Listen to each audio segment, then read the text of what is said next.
Judith Oboku-Boateng.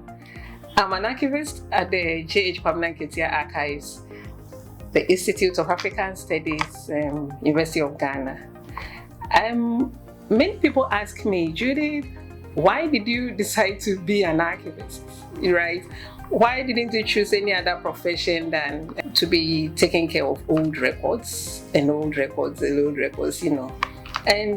I tell people that I really enjoy being an archivist. I have never regretted choosing that profession, and it's time we have to rebrand the archival profession, because it's not just in Ghana, it's a profession that is thriving, in outside the borders, of this country. The reason why I decided to choose this profession is that I started my professional life as a videographer. I was, going to indigenous communities and documenting music and dance forms. I had a realization that the materials were so unique that they needed to be properly taken care of.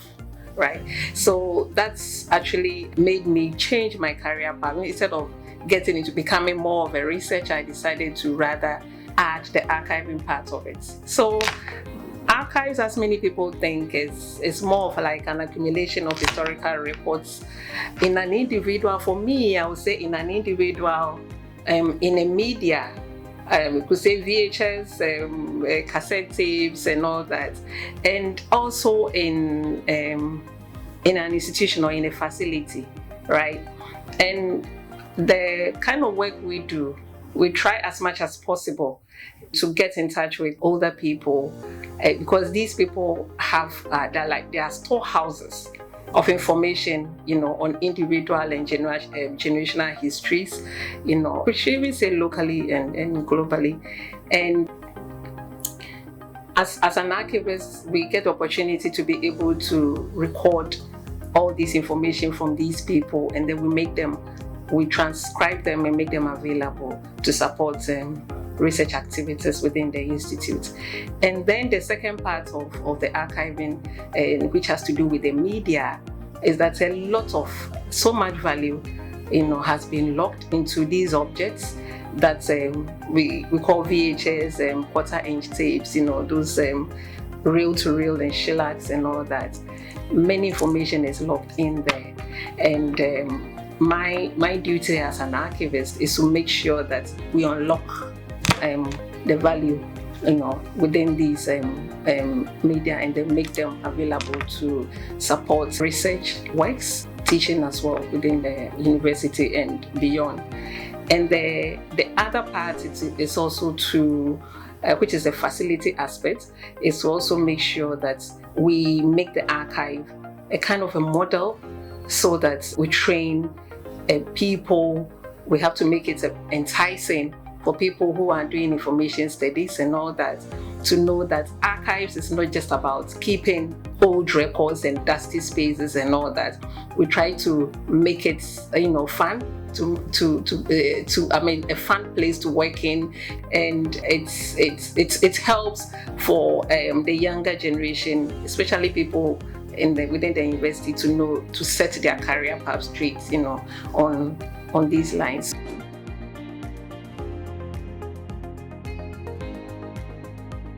Archives become very valuable to individuals when, for instance, photographs. So a grandmom dies, or a dad in the house dies, or a mom in the house dies, and then they are now digging to see where the black and white photos are kept and all that. And I feel this is not right. So we need to value our history, because archives make us who we are, as a people. And the archives may not just be a collection somewhere within your own house, within your own, wherever you are settled on and all that.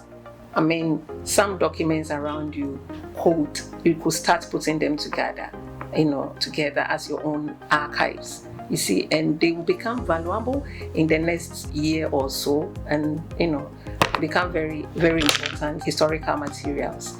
So I want to say that the past, okay, which is embedded in these old things, which is the archives, become very invaluable to us if you want to trace information on individual families or even generational histories. You see, so we need to take archiving very seriously.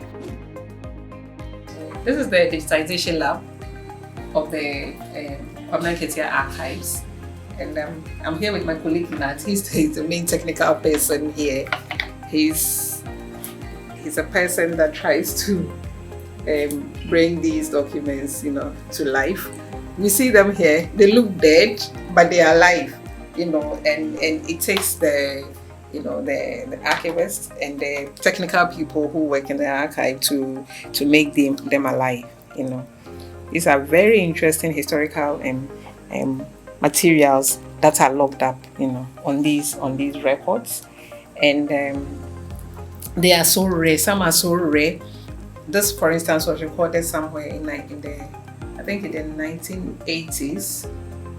Not very old anyway, but then the material here is so rare that you cannot find it anywhere. And I was just telling a colleague of mine that if you need filler, you need to befriend an archivist, because archivists are sitting on filler, and if you sit on filler and you don't make the fillers available, it doesn't make your profession, worthwhile. So what you need to do is to make sure you make these materials accessible, because it's one thing collecting, it's another thing preserving, but the most important thing to make the materials accessible. I think so. Let me just go on and let you know what we do here. So these are the old machines. These are the quarter-inch open wheel machines where we prep the tapes and then we digitize them. Okay, we send them through all these processes, digitization from analog, and then we convert them onto digital forms, and then we make them available, to our users. We're currently working on cassette tapes. I'm sure some people might know cassette tapes. But we have some, I think currently we are using a WaveLab software, to digitize the materials. So that's what we're doing now.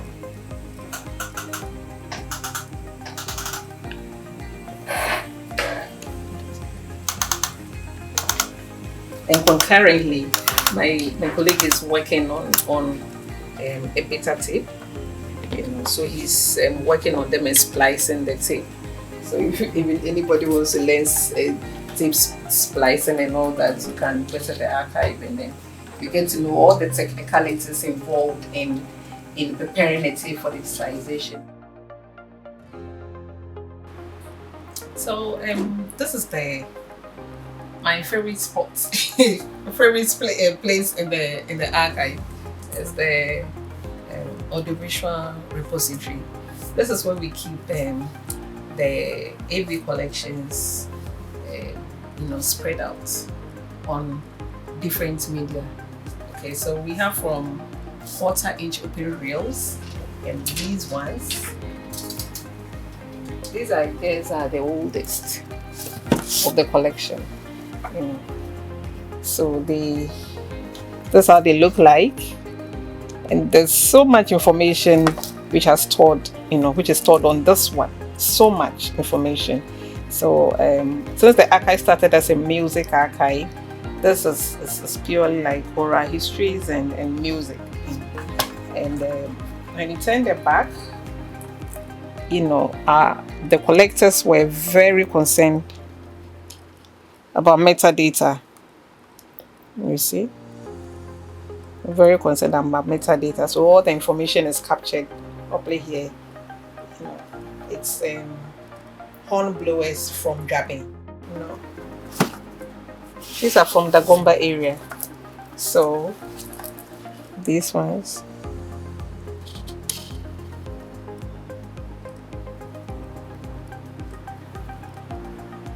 Surprisingly, there's a Tamale Agbeko group. Can you imagine? This was recorded in 1961. Tamale Agbeko group. So you see, archive, when I had the opportunity of interviewing the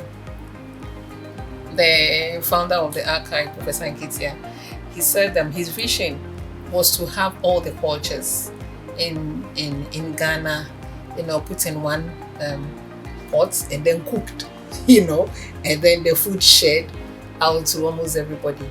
So it was this way of bridging cultures. This archive is a way of bridging all the cultures. One other format that I love are the vinyls, and I think they are very quite robust. I love vinyls. Because of the way they are very robust. I hear when you go to Europe and in the US, they are now recapturing on vinyl tapes. So there are lots of new vinyl machines that are, on the markets and people are buying. So for instance, this is Drums of Dagon. Okay, it was recorded by John Miller Shenoff. I think the person was in Ghanaian, but he did a very good work. This tape. So those of us who don't know what vinyl is, this is it. This is how it looks.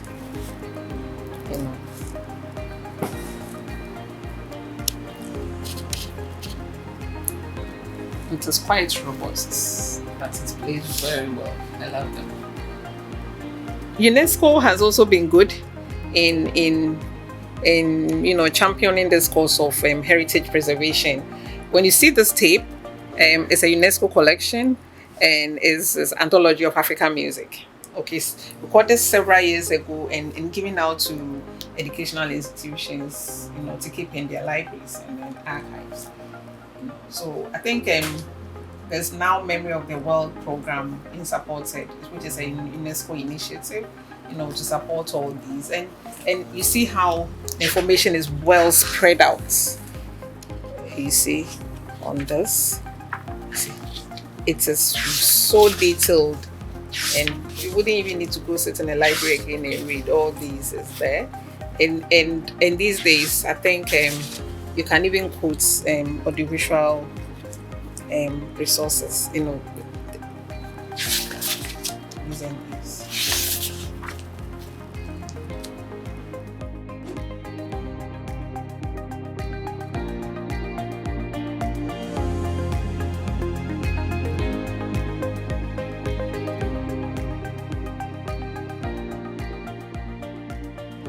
So this photo, for instance, also shows us how Accra, the city of Accra, was like.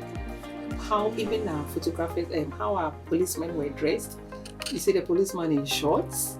Even how clean the city was, as compared to how it is now.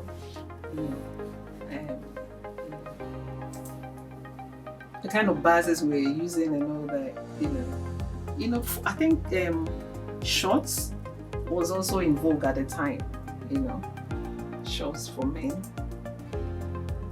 People were going for,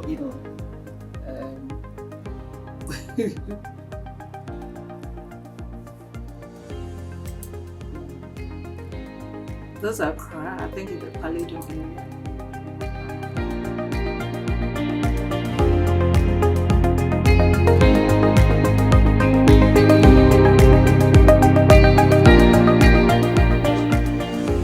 Hello, I'm Charity Otin Dakwa, a National Service Personnel at the Kwabena Nketia Archives, Institute of African Studies, University of Ghana. Having the opportunity to work here as a National Service Personnel has given me the experience and an in-depth knowledge of archiving. Initially, when I had the opportunity or when I was posted here, I was a bit bothered because I didn't know anything about archiving. And secondly, I was curious, so I went online and I read about the Kwabena Nketia Archives. I still didn't understand most of the things I read, but coming here, I've realized that there's more to the archive, or there's more to archiving than I know or than we know when we are out there.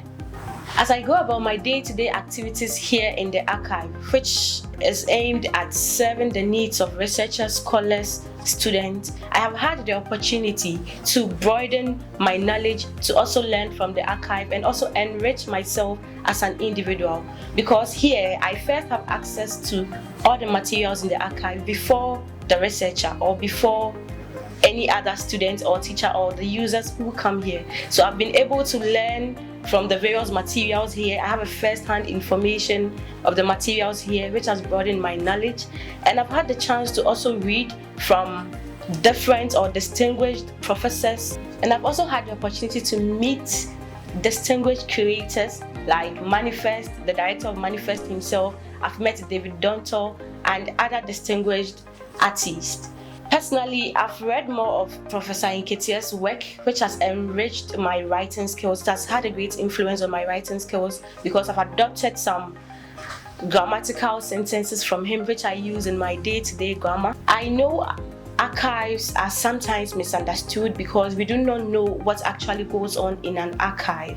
But I have come to understand that an archive perhaps contains the most valuable assets of the Ghanaian tradition, culture, or of the world, or pertaining to whatever subject you may be researching on. So we should embrace the idea of archiving and also be nice. We should be nice to the archivist or the archive in our various environments. And I know we are all archivists in disguise, because when we continue to keep some 2 or 3 or 4 things which we go to for references, then we are on our way to maybe archiving or something.